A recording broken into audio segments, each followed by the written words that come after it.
State fertility സെൻ്ററിനെ സംബന്ധിച്ച് ഇത് കൊല്ലം ജില്ലയിലെ ആദ്യത്തെ സ്റ്റാൻഡ് അലോൺ IVF ക്ലിനിക്കാണ്. ഓവുലേഷൻ്റെ സമയം അനുസരിച്ചിട്ട് പുരുഷൻ്റെ ബീജം യൂട്രസിനുള്ളിലേക്ക് നിക്ഷേപിച്ചു കൊടുക്കുന്ന ഒരു ലളിതമായ ഒരു ട്രീറ്റ്മെൻറ്റാണ് IUI അല്ലെങ്കിൽ ഇൻട്രായൂട്രൈൻ ഇൻസെമിനേഷൻ. ഇന്ത്യയിൽ നമുക്ക് ഈ IVF ട്രീറ്റ്മെൻറ്റ് അല്ലെങ്കിൽ ഇൻഫെർട്ടിലിറ്റി ട്രീറ്റ്മെൻറ്റ് എന്ന് പറയുന്നത് എല്ലാവർക്കും ഒരു അഫോർഡബിൾ ആയിട്ടുള്ളൊരു കാര്യമല്ല.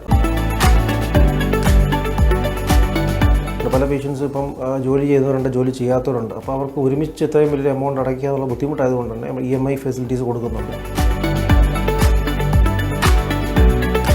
അപ്പോൾ ഒരു പേഷ്യൻ്റ് വന്നു കഴിഞ്ഞാൽ അവർക്ക് IVF പോസിറ്റീവ് ആകുന്ന വരെ, അത് റിസൾട്ടായി കൊടുക്കുന്നതിന് വരെയുള്ള എല്ലാ ഫെസിലിറ്റീസും നമുക്ക് ഒരേ കൂടെ കീഴിൽ അവൈലബിൾ ആണ്.